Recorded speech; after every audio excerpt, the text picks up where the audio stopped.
5 minutes until the nursing exam doors close forever. Keisha Williams clutches her admission ticket, her only escape from poverty. The testing center gleams just 50 yards away, but something's wrong on the street. A black Mercedes wrapped around a fire hydrant. Steam rising. Inside, a pregnant woman in designer clothes slumps against the deflated airbag, blood streaming down her face. "Help! My baby!" The woman's swollen belly contracts violently. 7 months pregnant. Alone. In the projects. Why is she here? Phones emerge like weapons. Recording. Watching. No one helps. The woman's breathing grows shallow. Preeclampsia Keisha recognizes the deadly signs from her medical training. 2 minutes left. Keisha stares at her ticket, then at the woman who might lose her child. Her future versus 2 lives hanging in the balance. She drops to her knees beside the car. "I'll save you and your baby." The admission ticket flutters away in the wind. Keisha's hands work steadily, checking the woman's pulse while supporting her neck. "Stay with me. What's your name?" "Eleanor. Eleanor Ashworth." The woman's voice trembles. "Is my baby?" "Your baby's heartbeat is strong, but we need to get you to a hospital now." Keisha applies pressure to the head wound with her jacket. Blood soaks through immediately. The ambulance arrives in a symphony of sirens and flashing lights. Paramedics rush toward them, but Eleanor's grip tightens on Keisha's wrist. "Don't leave me, please." "I'm right here." Keisha climbs into the ambulance. "Ma'am, I have medical training. I can help." The ride to Metro General is a blur of vital signs and whispered prayers. Eleanor's blood pressure spikes dangerously classic preeclampsia. Without immediate intervention, both mother and child could die. "We're losing her," the paramedic shouts as Eleanor's eyes roll back.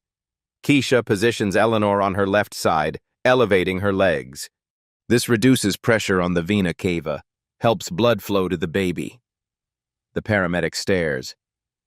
"How do you—" "I'm a nursing student. I was supposed to take my licensing exam today." Eleanor's breathing stabilizes. Her eyes flutter open, finding Keisha's face. You saved us both." At the hospital, emergency teams swarm Eleanor's gurney. Before they wheel her away, she presses something into Keisha's palm, a business card. "I won't forget," Eleanor whispers. "I promise." The bus ride home feels endless. Keisha stares at the crumpled business card. Eleanor Ashworth, Ashworth Medical Foundation. The address is in the city's most exclusive district. Her phone buzzes. Missed calls from her family, 17 of them. The projects loom ahead, concrete towers stretching toward gray clouds. Home sweet home. Keisha climbs 3 flights of broken stairs, past graffiti and the lingering smell of marijuana. Inside apartment 3B, her family waits. Her mother, Patricia, sits at the kitchen table, still in her hospital scrubs from her overnight shift.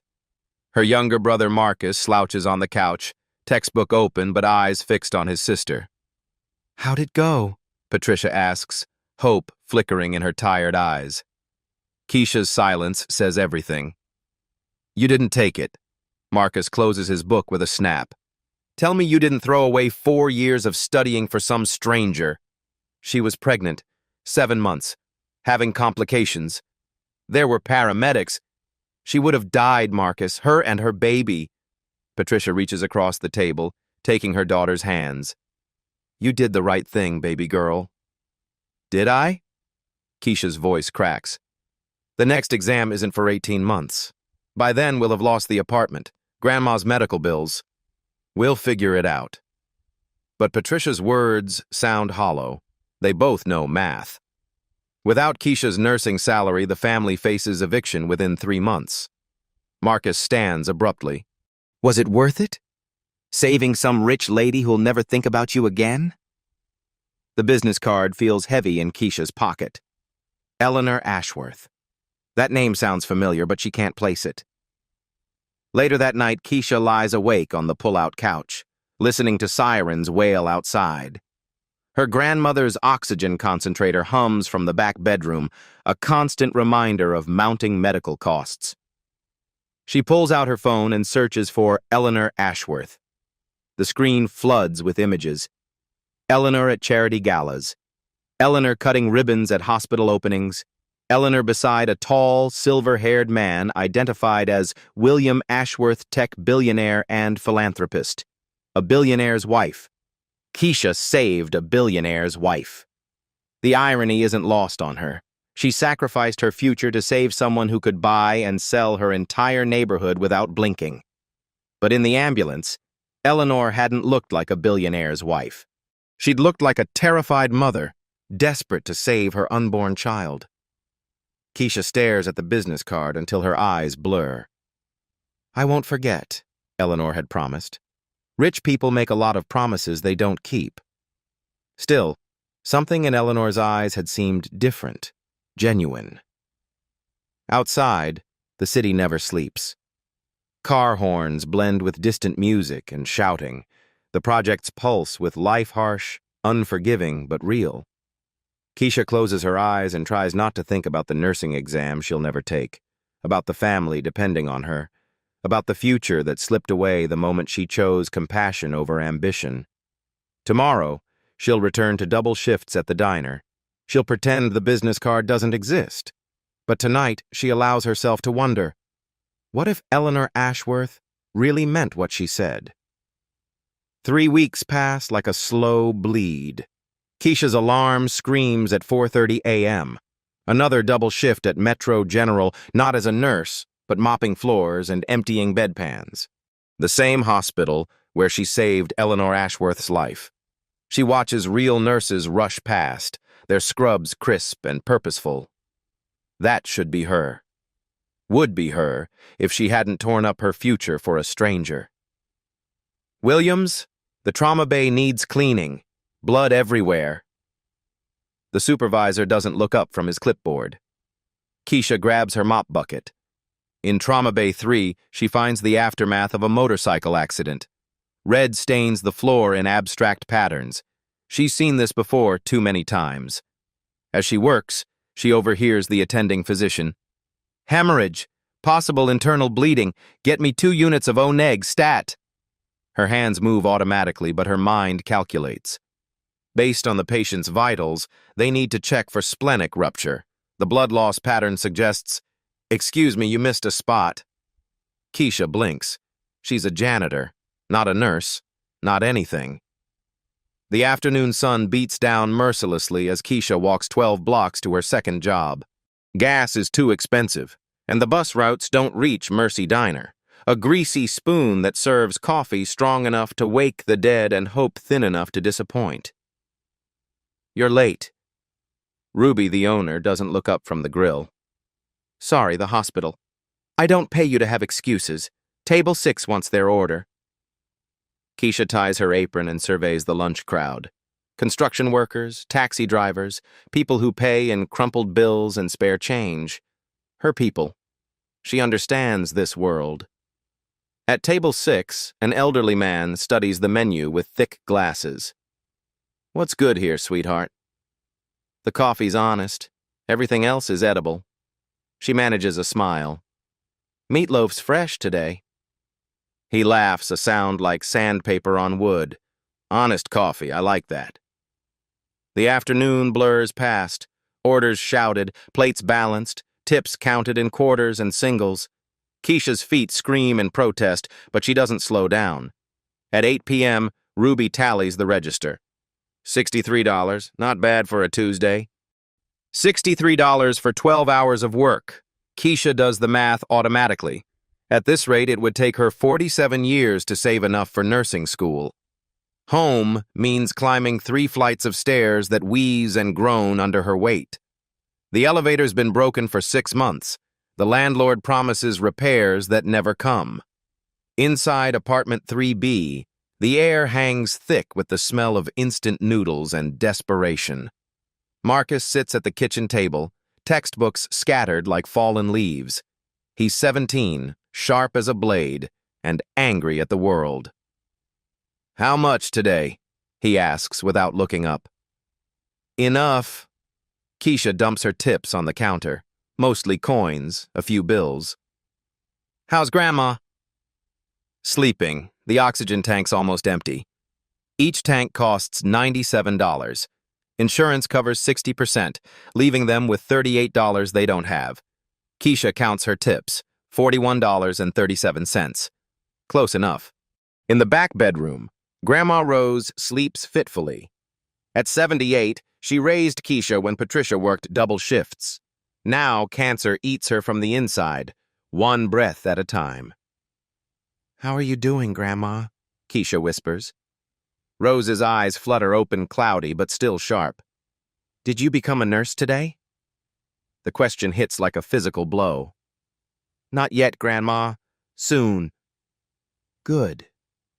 The world needs more people like you, people who care." Keisha adjusts the oxygen mask and checks the tank gauge. 3 hours left, maybe 4. Back in the kitchen, an official envelope waits on the table. The return address makes Keisha's stomach drop. Metro Nursing Academy, Admissions Department.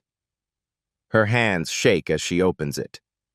"Dear Ms. Williams, we regret to inform you that your missed examination date has resulted in automatic dismissal from the nursing program. Per university policy, reapplication requires an 18-month waiting period and full tuition payment." 18 months. $28,000. Marcus reads over her shoulder. "Well, that's it then." "Don't." "No, seriously. You saved some rich lady, and now we're all screwed. Grandma's dying, Mom's working herself to death, and you're mopping floors for minimum wage." "I said don't." "Why, because it's true?" Marcus slams his hand on the table. "You want to know what I think? I think you're scared of actually making it, so you sabotaged yourself." The words hang in the air like smoke. Keisha pulls Eleanor's business card from her wallet. She's carried it every day but never called. What would she say? "Hi, remember me? I'm the girl who threw away her future for you. Mind returning the favor?" Pride is expensive. Maybe too expensive. Outside, the projects settle into their nightly rhythm. Music from competing stereos, children playing in hallways, the distant wail of sirens' urban lullabies that promise nothing and deliver less. Keisha stares at the business card until the words blur. Tomorrow she'll work another double shift. Tomorrow she'll pretend this envelope doesn't exist. But tonight, for the first time in 3 weeks, she allows herself to wonder, what if Eleanor Ashworth meant what she said? Thursday morning arrives gray and unforgiving. Keisha stumbles out of bed at 4:15 a.m., muscles screaming from yesterday's double shift. The oxygen concentrator hums its mechanical lullaby from Grandma Rose's room. She's pulling on her work uniform when Marcus shouts from the kitchen. "Keisha, you need to see this!" Through the grimy window, a pristine white Rolls-Royce Phantom sits parked outside their building like a spaceship that crash-landed in the wrong galaxy. Chrome gleams against the backdrop of cracked concrete and rust-stained fire escapes. Children press their faces against apartment windows. Mrs. Rodriguez from 2A stands on her balcony, phone out, recording. Even the corner dealers have stopped mid-transaction to stare. "What the hell?" Marcus breathes. A uniformed chauffeur emerges from the driver's seat, tall, professional, completely out of place. He straightens his tie and approaches their building with purpose. Keisha's heart pounds. The business card. Eleanor's promise. 3 sharp knocks echo through their thin door. Patricia appears from the bathroom, hair half-styled for her shift at the hospital. "Who knocks like that?" Keisha opens the door to find the chauffeur holding an enormous bouquet of white roses and an envelope sealed with gold wax. "Miss Keisha Williams?" His voice carries a British accent that sounds like money. That's me." From Mrs. Eleanor Ashworth. She requests your presence this afternoon, if you're available. He hands her the flowers and envelope with practiced grace. I'll wait for your response. The hallway fills with neighbors pretending to check their mail. Mrs. Johnson from across the hall doesn't even pretend she stands in her doorway, arms crossed, watching the show. Back inside, Keisha's hands tremble as she opens the envelope. The paper feels expensive, heavy with significance. Dearest Keisha, 3 weeks ago, you saved my life and my son's life. I promised I wouldn't forget, and I kept my promises. Please join me for lunch today at 2 p.m. My driver will wait for your answer. There's something I'd like to discuss with you. With deepest gratitude, Eleanor Ashworth, P.S. Henry, my son, is healthy and beautiful thanks to you. Patricia reads over her shoulder. Henry? The baby. She named him Henry. Marcus snatches the letter. This is crazy. Rich people don't do this. They write checks and forget. But Keisha remembers Eleanor's eyes in the ambulance, desperate, grateful, human. This doesn't feel like charity. It feels like something else entirely. She tells the chauffeur she'll need 20 minutes. The ride to the Ashworth estate passes in surreal silence. Keisha sits in leather seats that probably cost more than her family's monthly rent, watching the city transform outside bulletproof windows. The projects give way to middle-class neighborhoods, then affluent suburbs, finally arriving at an exclusive enclave where houses hide behind iron gates and manicured hedges. The Ashworth mansion rises like something from a movie white stone, soaring columns, windows that sparkle like diamonds. The circular driveway could fit her entire apartment building. Guards wave them through the gates. The chauffeur opens her door with practiced courtesy. Mrs. Ashworth is waiting in the garden, miss. A uniformed maid leads Keisha through rooms that belong in museums. Original paintings, marble floors, crystal chandeliers that catch and scatter light like captured stars. The garden stretches beyond the house roses in perfect rows, a fountain that sings with falling water, pathways that wind between sculptures worth more than most people's houses. And there, sitting beneath a white pavilion beside a bassinet, is Eleanor Ashworth. She looks different than the bleeding, terrified woman from the car accident. Elegant, composed. But when she sees Keisha, her face transforms with genuine joy. You came. Eleanor rises, moving carefully. She's still recovering. I wasn't sure you would. Inside the bassinet, baby Henry sleeps peacefully, pink-cheeked, healthy, alive. This is Henry, Eleanor whispers, her voice soft with wonder. The son you helped save. Keisha stares at the baby, overwhelmed. 3 weeks ago, he was dying in his mother's womb. Now he's here, breathing, dreaming, perfect. He's beautiful. He is. And he's alive because of what you did. Eleanor's eyes shine with unshed tears. Both of us are. Eleanor gestures toward an elegant table set for two beneath the pavilion. Crystal glasses catch the afternoon sunlight, casting rainbow patterns across white linen. Please sit. We have much to discuss. As they settle into chairs that probably cost more than Keisha makes in 6 months, a man approaches from the house. Tall, silver-haired, wearing a suit that whispers wealth in every thread. William Ashworth, tech billionaire, philanthropist, and Eleanor's husband. His expression is harder to read than his wife's. So, you're the young woman who saved my family. He extends his hand. William Ashworth. Keisha shakes it, fighting the urge to check if her palms are sweaty. Keisha Williams, sir. Please call me William. But his tone suggests he's still evaluating her. Eleanor reaches over and touches Keisha's arm. Tell me about yourself. I want to know everything about the person who sacrificed her future for strangers. Heat creeps up Keisha's neck. I didn't sacrifice anything. I just did what anyone should do. Anyone should, but most people don't. William's voice is measured, analytical. Our security cameras caught the entire incident. 17 people walked past Eleanor's car. 17. Only you stopped. The weight of that number settles between them. Eleanor leans forward. I need you to understand something. What happened to me wasn't just a car accident. I was having severe preeclampsia, a condition that kills mothers and babies every day. Without immediate medical intervention. She doesn't finish. She doesn't need to. The doctor said you performed a textbook emergency response, William continues. Positioned Eleanor correctly, monitored her breathing, and recognized the symptoms immediately. How? I studied emergency obstetrics, was going to specialize in high-risk pregnancies. The words taste bitter. Before I missed my licensing exam, Eleanor and William exchange a look that speaks volumes. Why were you in our neighborhood? Keisha asks suddenly. I mean, no offense, but that area... Eleanor's composure cracks slightly.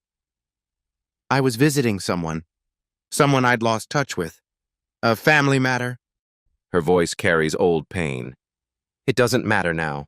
What matters is that you were there when I needed you most. William pulls out an iPad, fingers dancing across the screen. Your academic records are impressive. Top 5% of your class. Dean's list every semester. Glowing recommendations from professors. Keisha's stomach drops. How did you... We researched you. Standard practice. William's expression softens slightly. We don't make major decisions without information. Major decisions?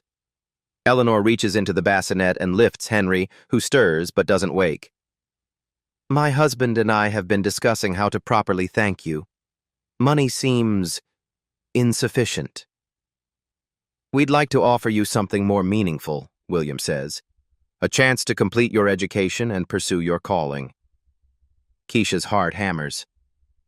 I don't understand. Full scholarship to complete your nursing degree, room and board covered, books, supplies, everything. Eleanor's voice is steady, but her eyes shine with excitement. Plus a guaranteed position at our medical foundation upon graduation. The garden spins around Keisha.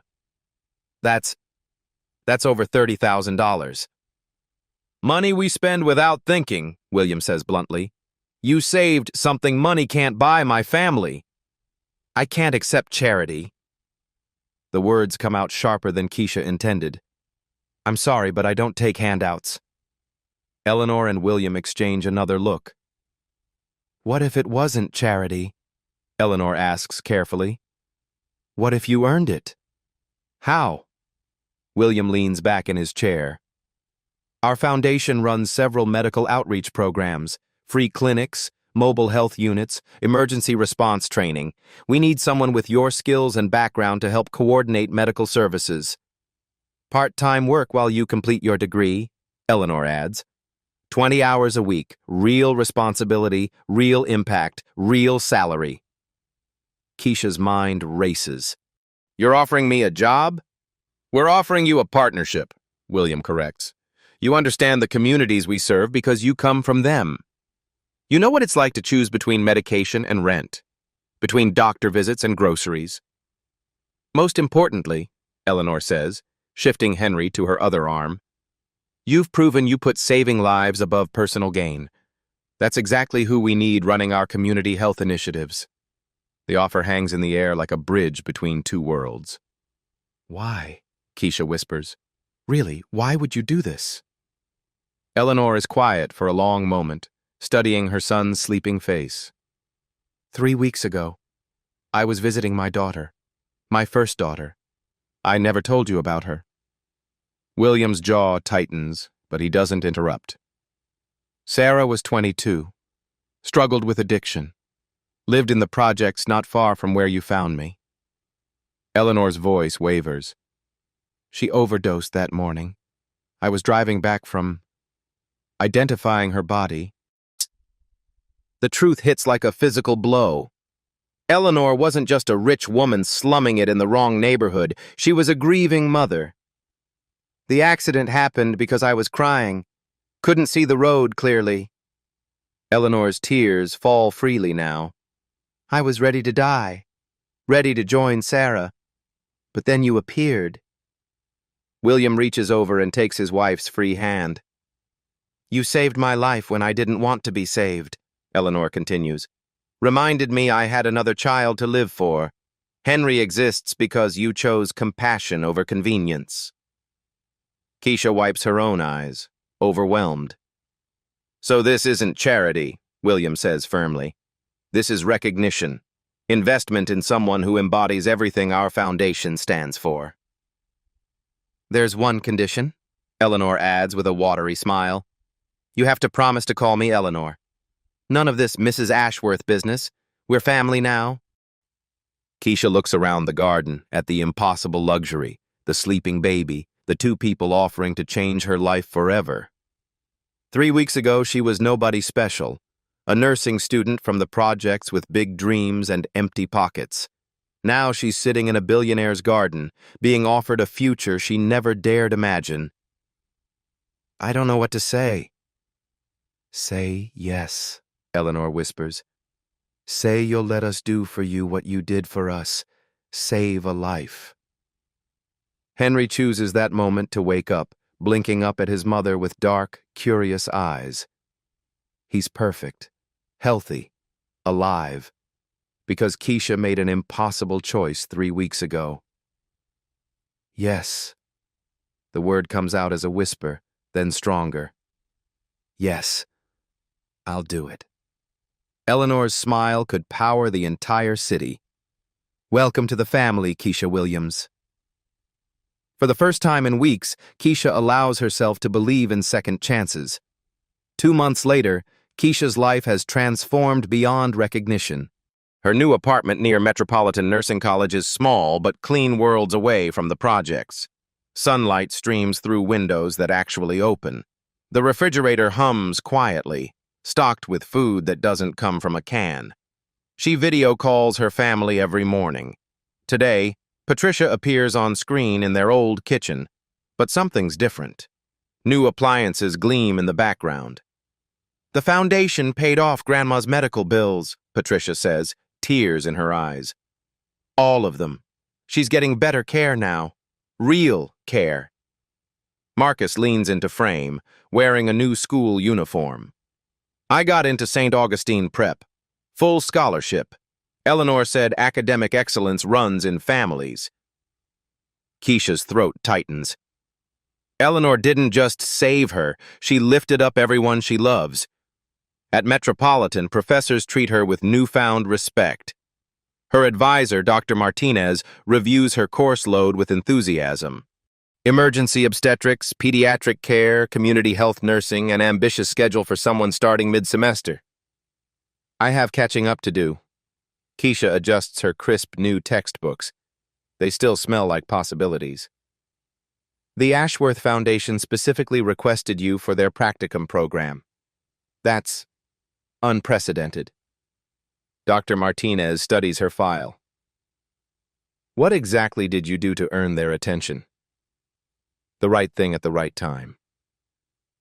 3 afternoons a week, Keisha works at the Foundation's downtown clinic.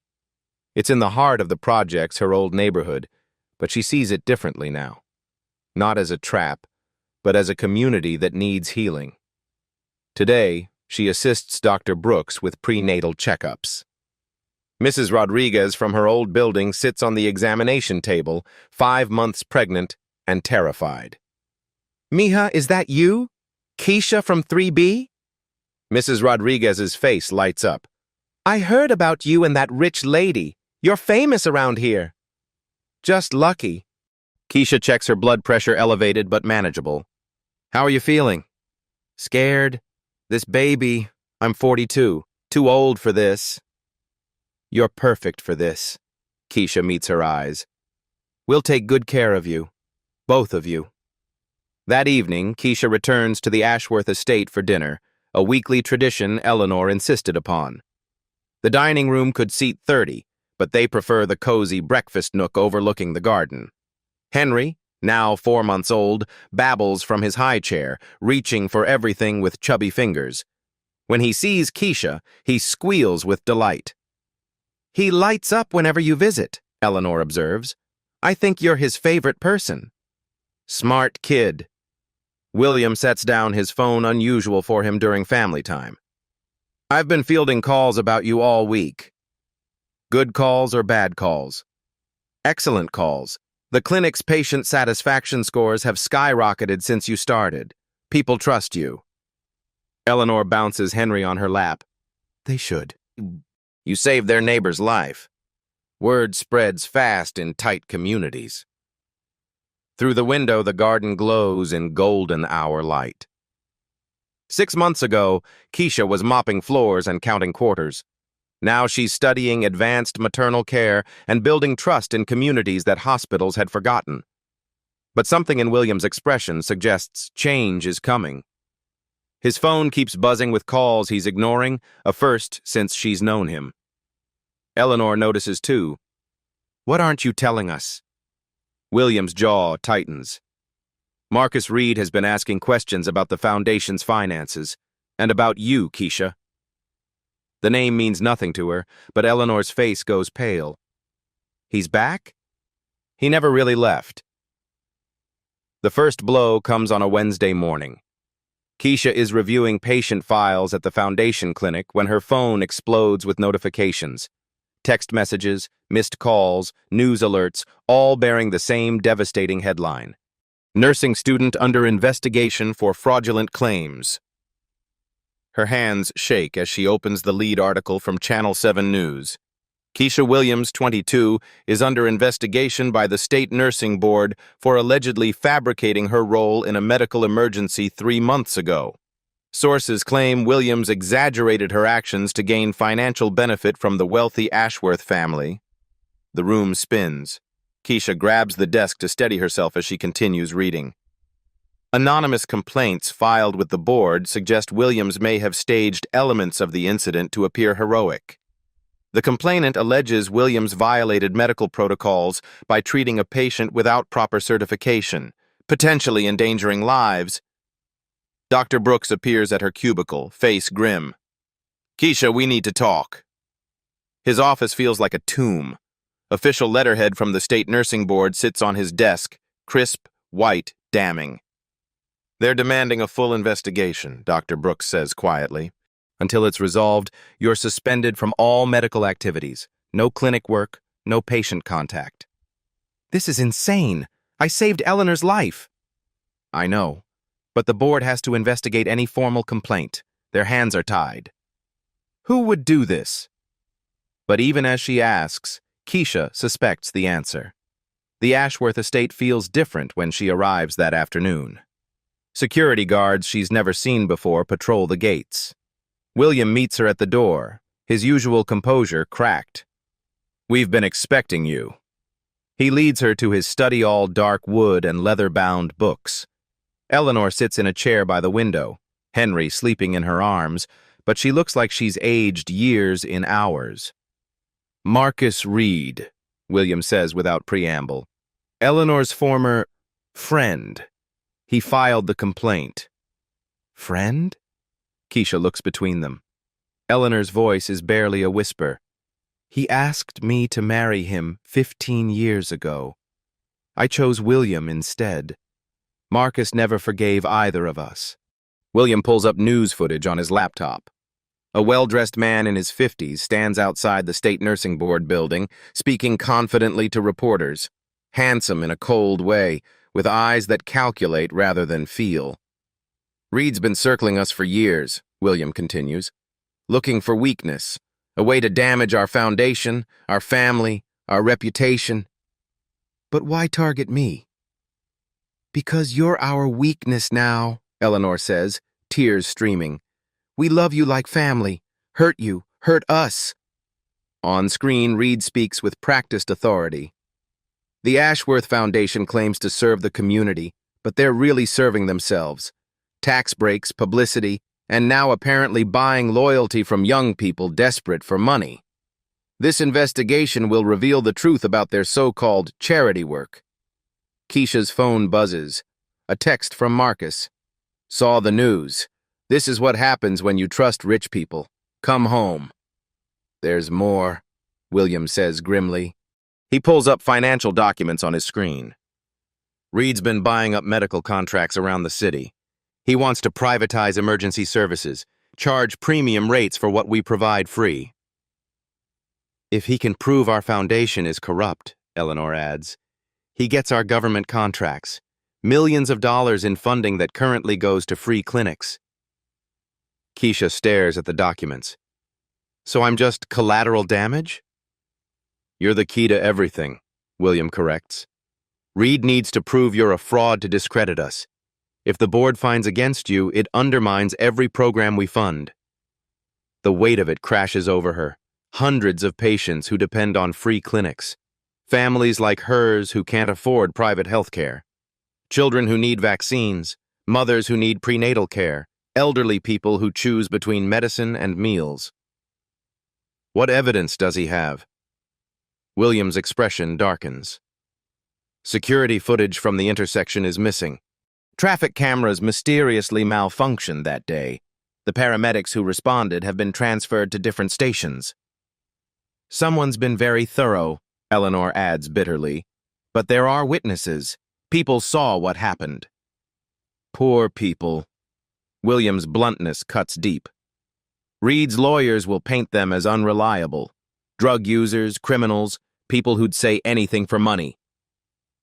Keisha thinks of Mrs. Rodriguez, of the construction workers who stopped to watch, of the teenagers with their phones out.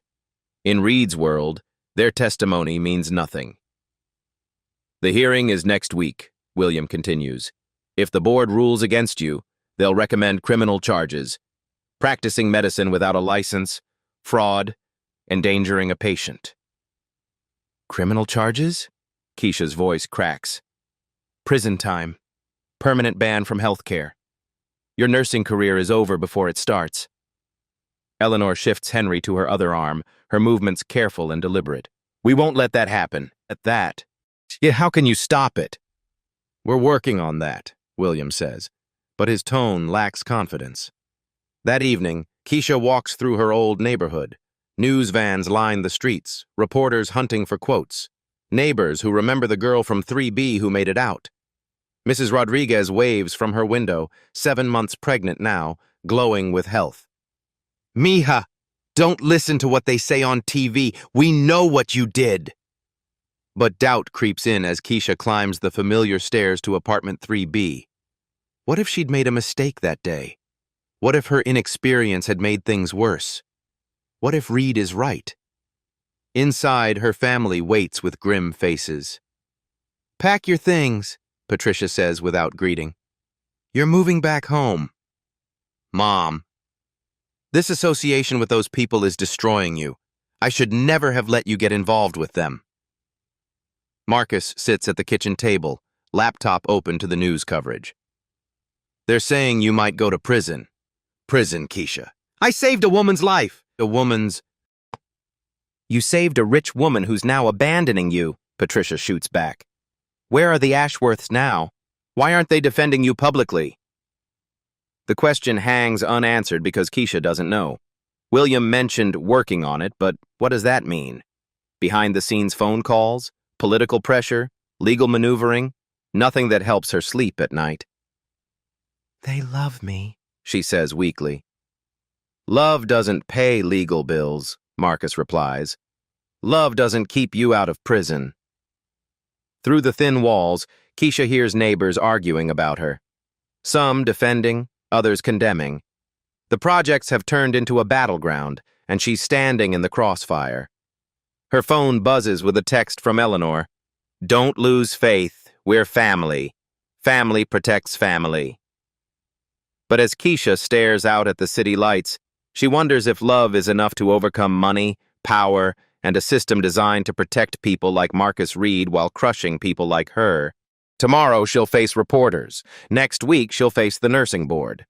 Tonight, she faces the possibility that choosing compassion over self-preservation was the biggest mistake of her life. 3 days before the hearing, Keisha sits in the Ashworth Estates library, surrounded by legal documents and newspaper clippings.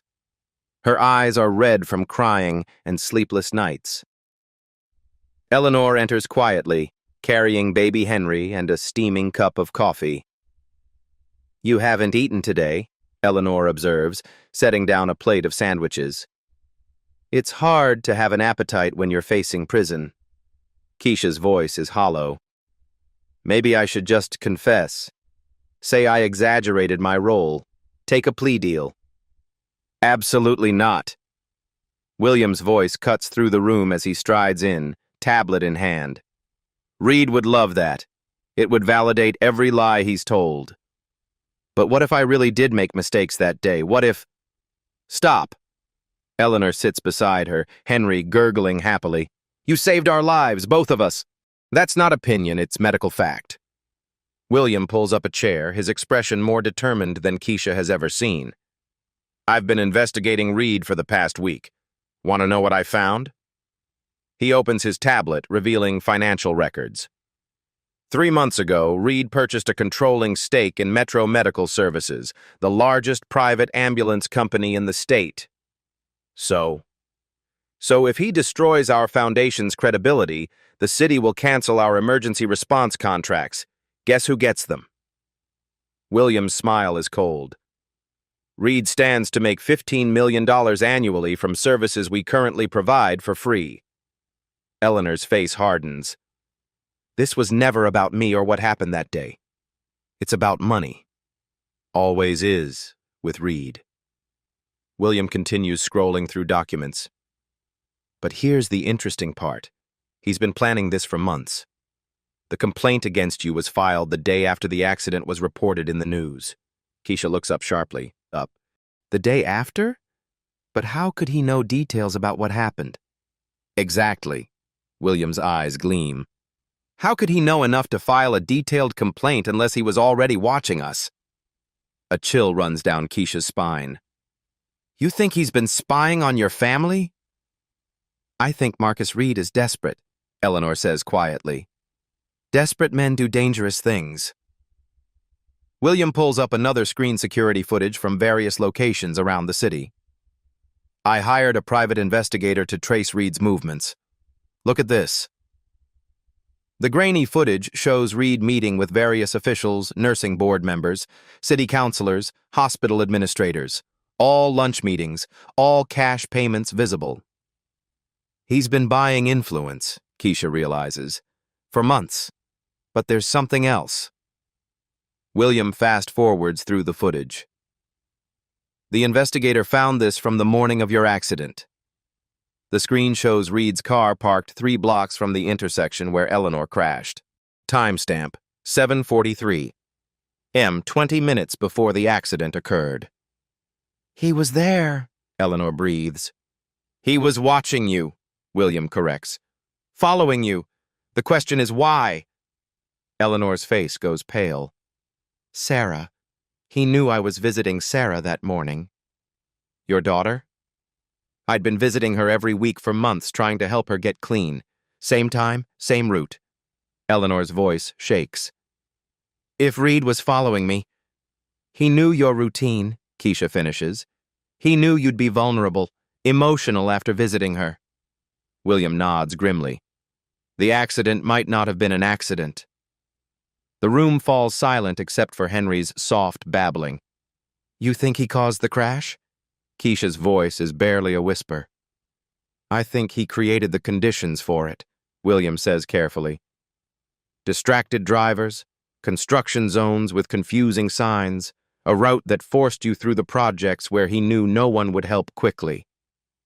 Eleanor stands abruptly, pacing to the window. "He wanted me hurt.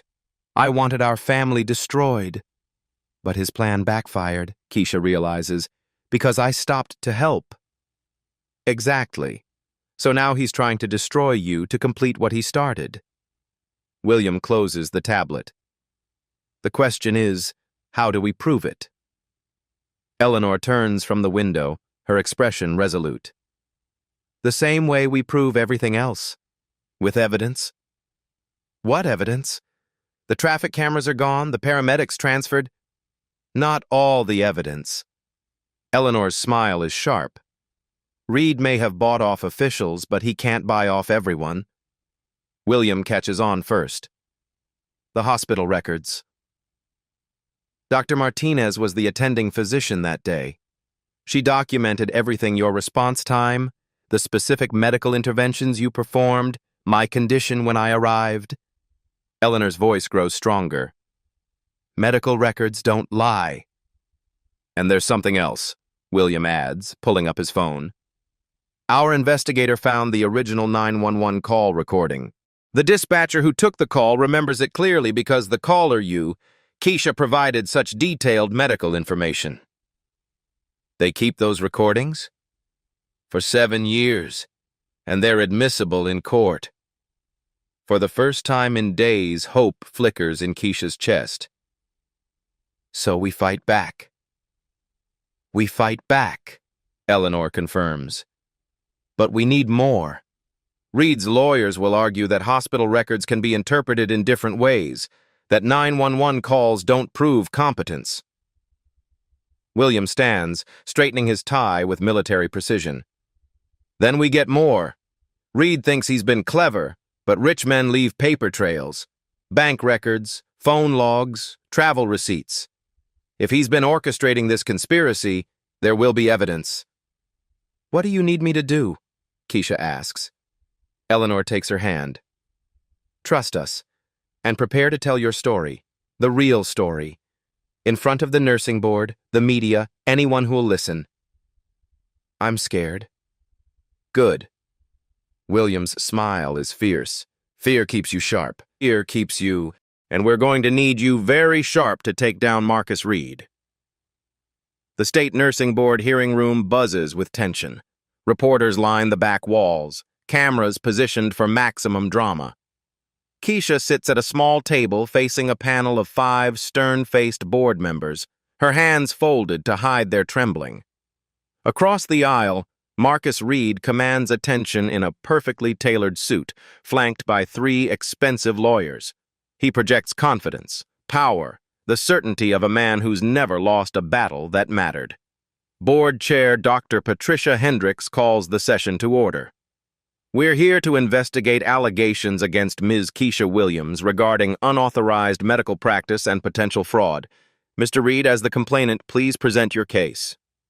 Reed rises with theatrical precision. Thank you, Dr. Hendricks. What we have here is a clear case of an unqualified individual exploiting a medical emergency for personal gain. He activates a presentation screen. Ms. Williams was a nursing student, emphasis on student, with no legal authority to provide medical care. Yet she inserted herself into a life-threatening situation, potentially endangering both Eleanor Ashworth and her unborn child. Keisha's stomach drops as Reed displays her academic transcripts, highlighting her incomplete status. Furthermore, Reed continues, Ms. Williams then leveraged this incident to secure substantial financial benefits from the grateful Ashworth family. Full scholarship, luxury apartment, employment totaling over $50,000 in compensation. Murmurs ripple through the audience. Reed's presentation makes her look like a calculating opportunist. The pattern is clear. Stage heroic intervention, reap financial rewards. This board must send a message that such exploitation will not be tolerated. Dr. Hendricks nods gravely. Ms. Williams, how do you respond to these allegations? Keisha stands on unsteady legs. I saved a woman's life. Her baby's life. That's all I did. Without proper certification, Reed interjects smoothly, in direct violation of state medical practice laws. I used basic first aid. You diagnosed preeclampsia, Reed cuts her off. You positioned the patient, monitored vital signs, made medical decisions, all actions requiring licensed supervision. The board members exchange concerned looks. Reed is winning. Mr. Reed, Dr. Hendricks says, do you have evidence supporting your fraud allegations? I do. Reed signals his lead attorney, who produces a thick folder. Financial records showing the Ashworth family's payments to Ms. Williams began immediately after the incident. No waiting period, no verification of need, suspicious timing that suggests pre-arrangement. Keisha's heart pounds. He's twisting everything, making kindness look like conspiracy. Additionally, Reed continues, we have statements from medical professionals questioning Ms. Williams's account of events. The paramedics who responded report finding Mrs. Ashworth in stable condition, not the life-threatening emergency Ms. Williams claims to have managed. Those paramedics were transferred, Keisha says desperately. They're not here to testify. Precisely my point, Reed smiles coldly. Convenient disappearances of key witnesses. The Ashworth family's influence is well documented. Dr. Hendricks checks her watch. Mr. Reed, do you have additional evidence? One final point. Traffic camera footage from the intersection mysteriously vanished the day after the incident. Someone with considerable resources ensured no independent verification of events would be possible. The implication hangs heavy. The Ashworths destroyed evidence to protect their fabricated story. Ms. Williams, Dr. Hendricks says sternly, these are serious allegations. Do you have any evidence supporting your version of events? Keisha's mouth goes dry. This is it, the moment everything depends on. I do. The doors at the back of the room open with a bang. William Ashworth strides in, Eleanor beside him carrying baby Henry, followed by Dr. Maria Martinez from Metro General and a woman Keisha doesn't recognize. I'm sorry we're late, William announces. Traffic was terrible. Reed's confident expression flickers. This is highly irregular. The Ashworths have no standing in this proceeding. Actually, we do, Eleanor says, approaching the front. As the alleged victim of Ms. Williams's supposed misconduct, we have every right to testify. Dr. Hendricks looks flustered. This is unprecedented. So is attempting to destroy an innocent young woman's life for financial gain, William replies sharply. Reed's lead attorney stands. Objection! This is not a court of law. These witnesses haven't been sworn. Then let's swear at them, Dr. Hendricks decides. I want to hear what Mrs. Ashworth has to say. Eleanor takes the witness chair, Henry sleeping peacefully in her arms. 3 months ago, I was dying. My son was dying. Keisha Williams saved both our lives. That's hearsay, Reed's attorney protests. No, Dr. Martinez steps forward. It's a medical fact. I'm Dr. Maria Martinez, attending physician the day Mrs. Ashworth was brought to Metro General. I have her complete medical records. She produces a thick file. Mrs. Ashworth arrived in a severe preeclampsia crisis. Blood pressure, 180/120, protein in urine, signs of placental abruption. Without immediate intervention, both mother and baby would have died within minutes. The room falls silent. The paramedics' report shows Mrs. Ashworth positioned correctly for optimal blood flow, with clear evidence of skilled pre-hospital care. Someone with medical training saved her life before we ever saw her. Reed shifts uncomfortably. Medical records can be interpreted. There's more, William interrupts. He signals the unknown woman who approaches with a tablet. This is Jennifer Walsh, forensic accountant. She's been investigating Mr. Reed's financial activities. Reed's face goes ashen. This is a fishing expedition. Show them, William says quietly. Walsh activates her presentation. 3 months ago, Marcus Reed purchased controlling interest in Metro Medical Services, the city's largest private ambulance company. If the Ashworth Foundation loses its emergency response contracts, Mr. Reed stands to profit $15 million annually. Gasps echo through the room. Furthermore, Walsh continues, Mr. Reed's financial records show payments totaling $47,000 to various city officials in the past 6 months, including 2 members of this nursing board. Dr. Hendricks stares in shock. That's a serious accusation. With serious proof. Walsh displays bank records, receipts, phone logs. Mr. Reed has been orchestrating this entire investigation to eliminate his business competition. Reed shoots to his feet. Reed shoots. This is preposterous. I filed a legitimate complaint. Based on what evidence? Eleanor asks pointedly. You weren't there. You didn't see what happened. But somehow you knew enough details to file a complaint the day after the incident was reported. I read the news reports. There were no news reports until a week later, William says smoothly. I have the media timeline right here. The trap snaps shut.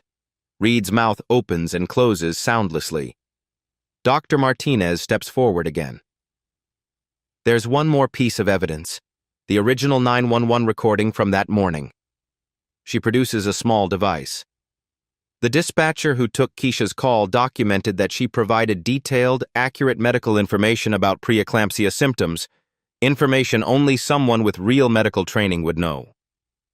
The recording plays through the room's speakers. 911, what's your emergency? I need an ambulance immediately. Pregnant woman, approximately 28 weeks, showing signs of severe preeclampsia. Blood pressure appears dangerously elevated, possible placental complications. I'm maintaining my left lateral position to optimize blood flow. Keisha's voice, young but confident, rattling off medical terminology with precision. The room erupts. Reporters shout questions. Board members confer frantically. Reed's lawyers whisper urgently in his ear. Dr. Hendricks bangs her gavel repeatedly. Order! Order! When quiet returns, she fixes Reed with a withering stare. Mr. Reed, it appears your complaint was filed in bad faith. This board will be recommending you for investigation regarding bribery and conspiracy charges. Reed's face turns purple. You can't prove... We can prove everything, William says calmly.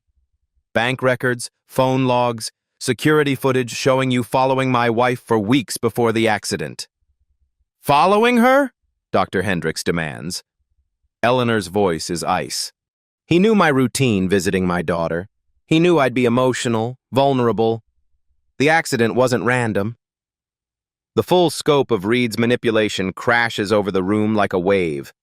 Dr. Hendricks turns to Keisha, her expression completely transformed. Ms. Williams, this board owes you an apology. Your actions that day were not only appropriate but heroic. Furthermore, she continues, we recommend immediate advancement to full nursing certification, with commendation for exceptional performance under pressure. The room explodes in applause. Eleanor laughs through tears, Henry waking up and adding his voice to the celebration. Reed slumps in his chair, defeated. His lawyers are already packing, distancing themselves from the wreckage. Justice has been served, Dr. Hendricks declares. This hearing is adjourned. As reporters swarm and cameras flash, Keisha feels Eleanor's arms around her, feels Henry's tiny hand grab her finger. I told you, Eleanor whispers. You, Eleanor. Family protects family. 6 months later, the Metro General Hospital auditorium sparkles with celebration. Graduation day for the accelerated nursing program, and Keisha Williams stands at the podium in crisp white scrubs, her cap perfectly positioned, a golden honor cord draped across her shoulders. Class of 2024, she begins, her voice steady and strong. We chose a profession that demands everything, our hearts, our minds, our unwavering commitment to healing. In the front row, Eleanor beams with pride, holding 10-month-old Henry, who claps his chubby hands at the sound of Keisha's voice. William sits beside them, his usual stoic expression softened by unmistakable joy. Behind them, Patricia wipes tears from her eyes. Marcus, now a sophomore at St. Augustine Prep, grins widely. Even Grandma Rose, in her wheelchair but cancer-free for 3 months, manages a proud smile.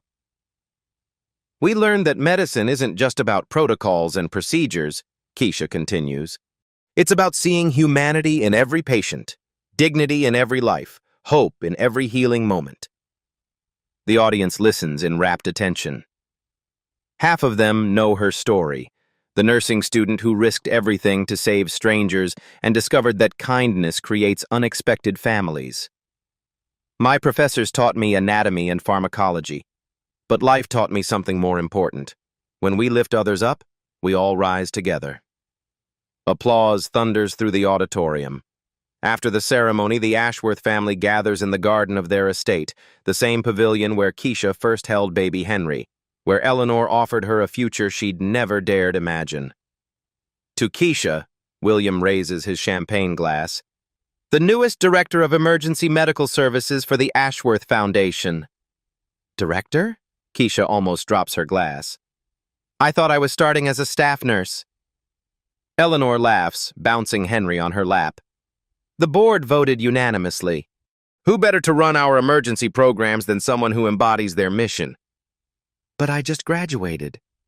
You've been leading for months, William interrupts. The community clinic's patient satisfaction scores are the highest in the state. Maternal mortality rates in the projects have dropped 40% since you started working there. Keisha stares at the man who once evaluated her with cool calculation, now looking at her with genuine respect and affection. Besides, Eleanor adds with a mischievous smile, Henry needs his big sister to stay close. Don't you, sweetie? As if on cue, Henry reaches toward Keisha, babbling, KK, his first clear word. Keisha takes him, and he immediately calms, content in her arms. This baby she helped save has become her anchor, her reminder that split-second choices can reshape entire worlds. True wealth, Eleanor says softly, watching them together, is measured by the lives you lift.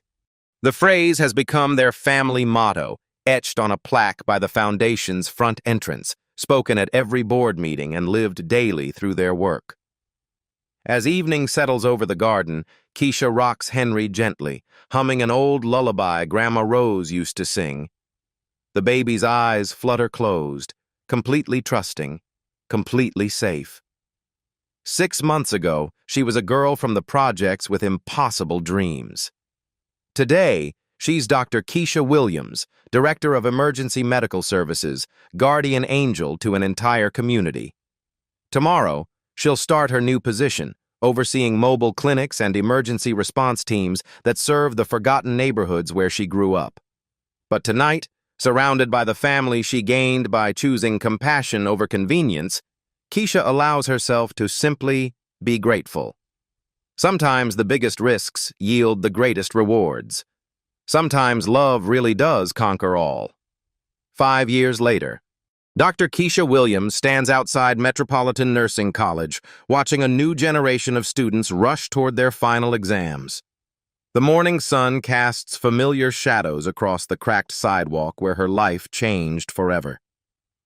A young Latina woman, barely 20, hurries past clutching her admission ticket. She pauses at the same crosswalk where Keisha once made an impossible choice. Across the street, an elderly man stumbles and falls, groceries scattering across the asphalt. Cars slow but don't stop.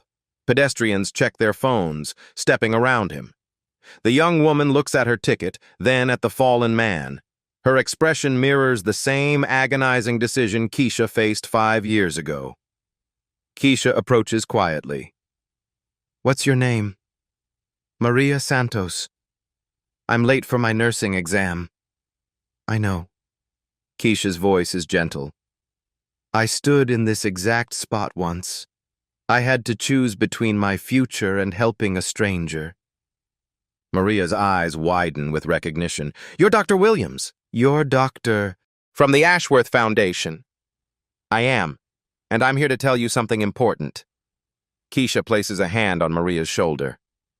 True wealth isn't what you achieve for yourself. It's measured by the lives you lift.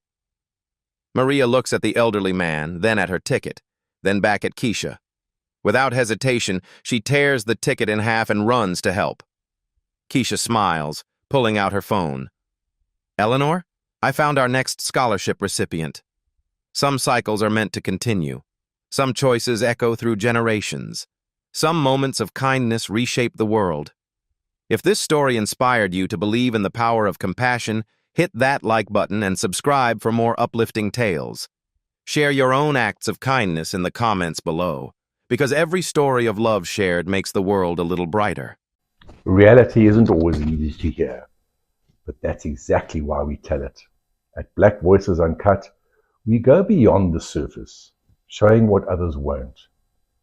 If you value unfiltered truth, hit like, comment your perspective, and subscribe. Every voice matters, and every truth deserves to be heard.